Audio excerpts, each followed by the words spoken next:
Okay, so the swivel chair process poses several challenges, and these are some of the primary pain points that I've found through, again, manufacturing companies that are continuing to grow, but all of a sudden found stagnation, and they're dealing with bottlenecks due to inefficiencies.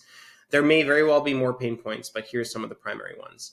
So, first one is time is money, is what I'd written it down as. And that basically means it's not just time, but it's also time that could be repurposed. It's really important to note that. It doesn't mean that we have to get rid of employees. It just means that that frantic employee from the first video that I'd given as an example could be doing higher value tasks that contribute directly to the company's overall goals and objectives.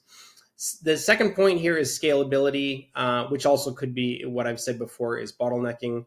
And this is as the company grows, so do the overhead costs like staffing. And a good example would be like staffing in new positions. So if a company is North American based, but all of a sudden now they're wanting to go international and we're wanting to have a global reach, these are a lot of new positions with a lot of old positions being held onto where automation could be reducing the workload and repurposing, so we can see this cascading effect here.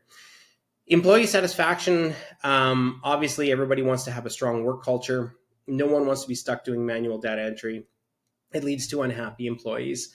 So there's a dollars and cents attached to this, not just the culture too, but there's a lot of time invested in hiring and training as well.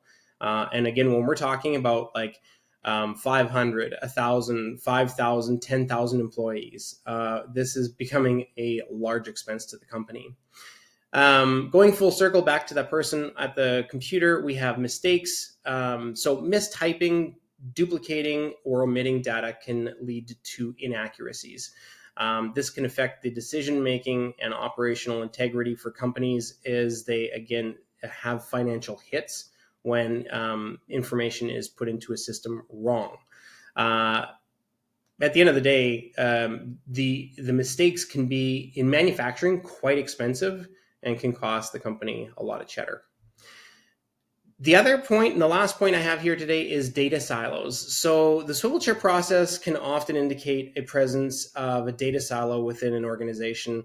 And that means it's basically where information is trapped to a specific department or a system, hindering comprehensive analysis, meaning that the information isn't able to be reported on, and therefore it's hard for strategic planning and growth to happen.